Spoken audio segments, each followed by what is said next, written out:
dumako ho tayo ngayon. Naku, bakit ito si Mark Ramos, ICC na naman? No? Kakasaya lang ni Bato de la Rosa. Kaka-celebrate lang ni Bato de la Rosa dahil nga na-archive o nandun, natutulog muna, tinago muna yung impeachment. Tapos ngayon, eto, si Mark Ramos, ICC na naman. Anak ng tina pa talaga to si Mark Ramos. Gusto lagi akong stress. Hindi ho, kasi naman ho, mga kababayan, nag-post na naman itong ang dating senador na si Antonio Sani Trillanes IV, mga bossing. Alam nyo ho, kahit sabihin pa ng mga DDS, naniniwala ka pala dyan kay Trillanes, Mark Ramos. Oo. Ngayon, naniniwala na talaga ako dyan. Bakit to, mga kababayan?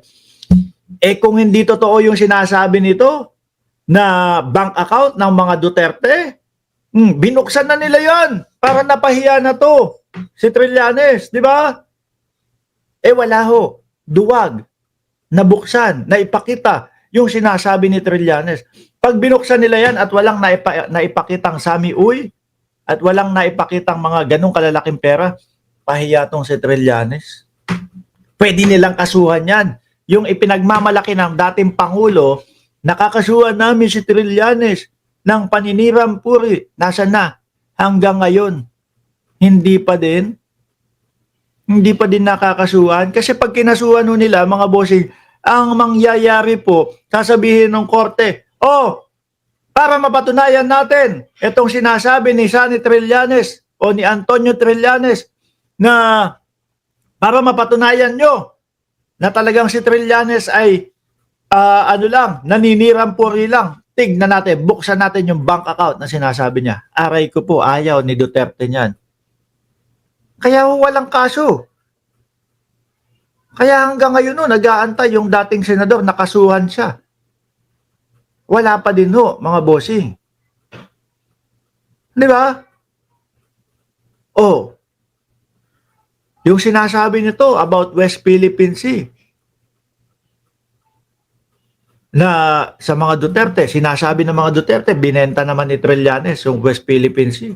Wala namang napatotohanan doon. Pero tayo ho, mga kababayan, meron tayong nakita na hindi kumilos ang dating Pangulong Duterte tungkol po dyan sa West Philippine Sea. 2016, nanalo siya. 2016, nanalo din tayo sa UNCLOS, mga kababayan. Ano ginawa? Wala. Tubig lang daw yan. Papel lang daw ho yun, mga kababayan. Di ba? Mas madami tayong nakikita na mga pruweba galing kay Trillanes kaysa dito. Isa pa. Isa pa, ha? Isa pa. Sinabi ni Trillanes, may warrant of arrest kay Duterte. Sabi ng mga DDS, puro ka naman ganyan. Ikaw din, Mark Ramos. Puro ka ganyan. No? Puro ka warrant of arrest. Puro ka ICC. Wala naman. Pinagtatawanan ako sa mga vlog ko noon, mga kababayan. Puro ka ICC. ICC ka ng ICC. Wala namang nangyayari. Ayun ho, mga kababayan. Sinalubong ni Torre doon sa eroplano. Iyakan. Yung mga DDS. Iyakan yung mga DDS. Kaya ho, kapag nagbablog na ako ngayon, mga boss G Pamoser, kung mapapansin nyo yung mga DDS, wala na, hindi na nagsasalita, hindi na mga hindi na nagko-comment. ICC ka na naman, ICC, mga nadala na ho. Mga bossing, nadala na. Naku, kasi pag sinabi natin kay Mark Ramos, ICC na naman. Tapos, sa isang araw, lumabas na naman itong ICC, warrant of arrest. Pahiya na naman tayo, iyakan na naman tayo, aalaskay na naman tayo niyan, na puro ICC. Ayan po, kakapost lang, 13 minuto, Antonio Trillanes. Huwag kayong mag-alala, mga DDS. No, don't worry. Bakit? Kasi may kina-clarify naman dito si Trillanes na ika-clarify ko lang ang mga kumakalat na infos na sinasabi ko raw. The ICC may issue 2 to 3 more warrant pero hindi kasama si Sara Duterte. Saglit lang. Pero wait lang ha. I-clarify ko lang ang mga kumakalat na info na sinasabi ko raw, the ICC may issue 2 to 3 more warrants pero hindi kasama si Sara. Baka kasama si Sara nga. Kasi alam ko nabanggit ni dating Senador Trillanes eh. Sabi ni dating Senador Trillanes, mga kababayan, ang ICC warrant, ano yan, batch by batch yan. Unang batch, si Duterte. Nangyari nga. Nangyari, di ba? Siya unang batch kasi siya pinaka-mastermind, sabi ni Trillanes. Ang pangalawang batch, Bato de la Rosa, Bungo. Oh, ilan yan? 2 hanggang 3 warrant of arrest, Bato de la Rosa at Bungo at Sara. Naku po. Kasi nabanggit niya doon, mga kababayan, na baka hindi kasama sa second batch si Sara Duterte, nasa third batch, gano'n. No? I-clarify ko lang ang mga kumakalat na info na sinabi ko raw, the ICC may issue 2 to 3 more warrant pero hindi kasama si Sara. Malamang to kasama si Sara. Parang ang gusto niyang i-clarify hindi ko sinabing hindi kasama si Sara. Baka kaya yung mga staff ni Sara hindi alam kung ano ang isasagot sa media kung nasaan si Sara. Ano po? Hindi kasi eto, seryoso, aaminin ko sa inyo, unang pagkakaintindi ko, mga bossing, bago mag-umpisa yung live, is ang gustong i-clarify ni Trillanes is hindi kasama si Sara. Merong lalabas na warrant of arrest pero hindi kasama si Sara. Pero parang nagmumukha dito, pagka inintindi mo maigi, i-clarify ko lang ang mga kumakalat na info na sinabi ko raw. The ICC may issue 2 to 3 more warrants pero hindi kasama si Sara. Baka ang gusto niya sabihin dito kasama si Sara at hindi ko sinabi na hindi kasama. Kasi yun, base po doon sa mga naunang mga nakapanayan po natin, si Senator Trillanes, dating senador dito. 2 beses mga kababayan. At talagang walang kagatol-gatol na sinabi niya na may mga warrant yan. Tapos marinig nyo pa ho, mga bossing, si Bato de la Rosa, mga kababayan, na merong ICC na dito sa Pilipinas. Nandito na sa Pilipinas yung ICC. Sabi ni Ma'am Neng Gigi, napanood ko na yan, sinabi niya, hindi kasama si Sara sa interview niya kay Christian Esguerra. Pero nabanggit niya din mga kababayan, na parang nasa very least si Sara Duterte kung sakali nakasali sa ICC. Ayun ho, no? Ay, nako. Si Bato din, nagsabi. Nagsabi si Bato. Ano sabi niya? Meron ng ICC sa Pilipinas at yung mga pulis ay pinipilit ng ICC na magtestigo daw laban kay Bato de la Rosa, mga kababayan. Sabi ko, hirap ngang makagalaw ang ICC sa Pilipinas kasi hindi tinutulungan ng gobyerno Tapos mga pulis pa yung pipilitin. Di pinagbabaril sila niya kapag yung labag sa kalooban nila. Di sila niyan. Tawag dito, inaresto sila niyan. Di ba? Naniniwala ako, nandyan na talaga. Merong ICC. Sabi nga ni Bato, nasa isang hotel sa Pasay ang ICC at nandoon pinupwersa daw po yung mga kapulisan tumestigo laban sa kanya. Ang pinapaniwalaan ko mga bossing is nandyan ang ICC, merong ICC dyan, merong ICC pero yung sinasabi ni Bato de la Rosa na pinipilit yung kapulisan, hindi ako naniniwala doon. Baka po yung mga kapulisan ang mismong lumapit sa ICC dahil kinakabahan na sila, iniisip nila kung si dating Pangulong Duterte nga, naging Pangulo pa yan nandoon, nakulong sa ICC. Kami kayang mga inutusan at mga pulis lang. Anong laban naman namin dyan sa mga yan?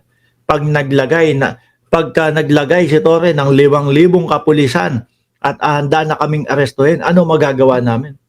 Tingin ko, ganyan po mangyayari dyan. Kapag ka meron warrant of arrest, baka mas madami pa ho, mga kababayan, ang ilagay dyan.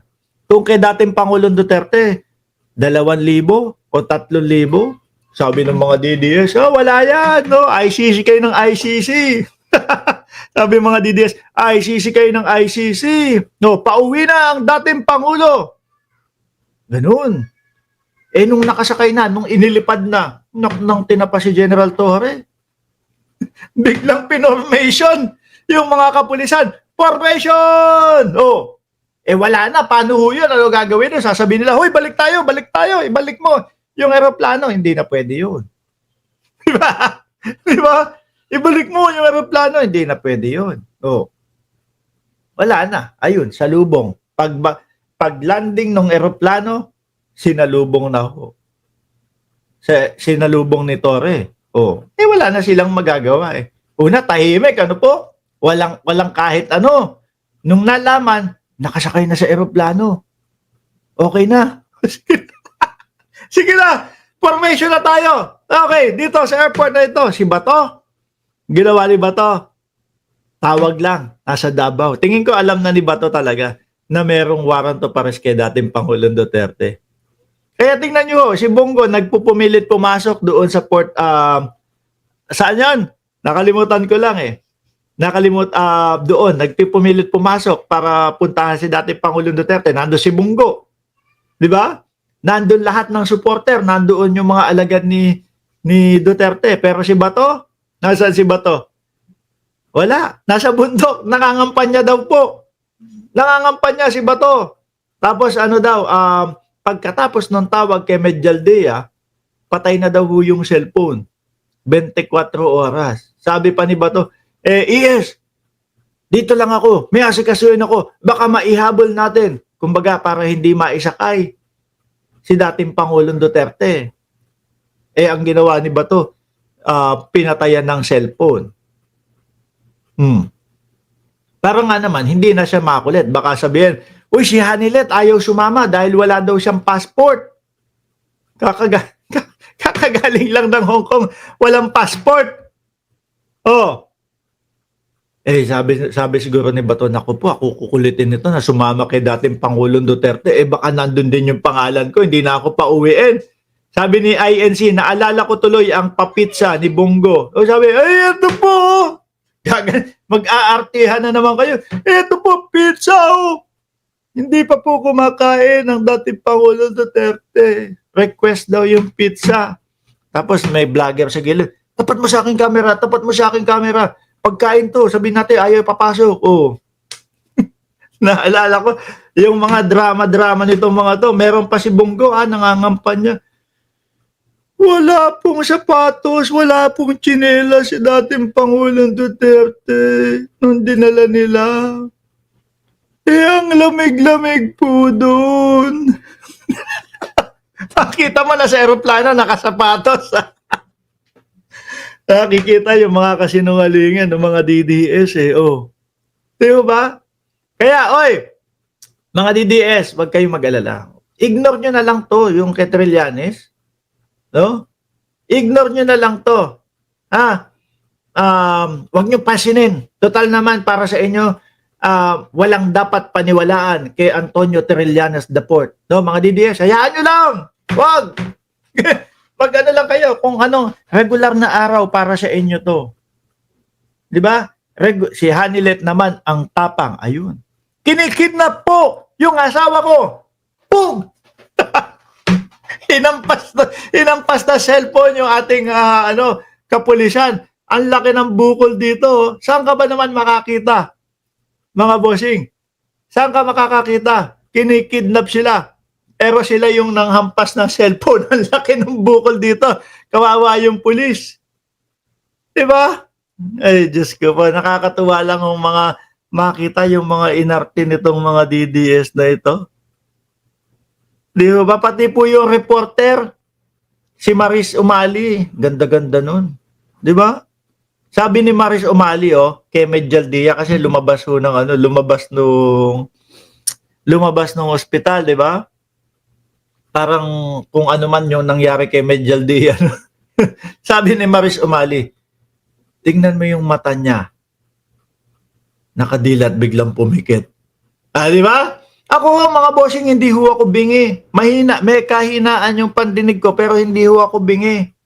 Yun yung narinig ko, tingnan mo yung mata niya. Nakadilat, biglang pumikit nung nakita ako.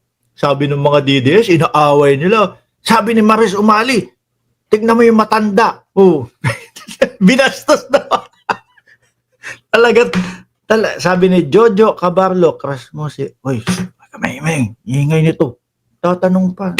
Alam mo yung, etong pader na to. Nasa kabilang pader niyan. Yung misis ko, maririnig. Tinatanong mo, crush ko si Maris. Oo naman, maganda yun. Ingay. Tigil na nga natin to kung saan pa mapunta yung usapan.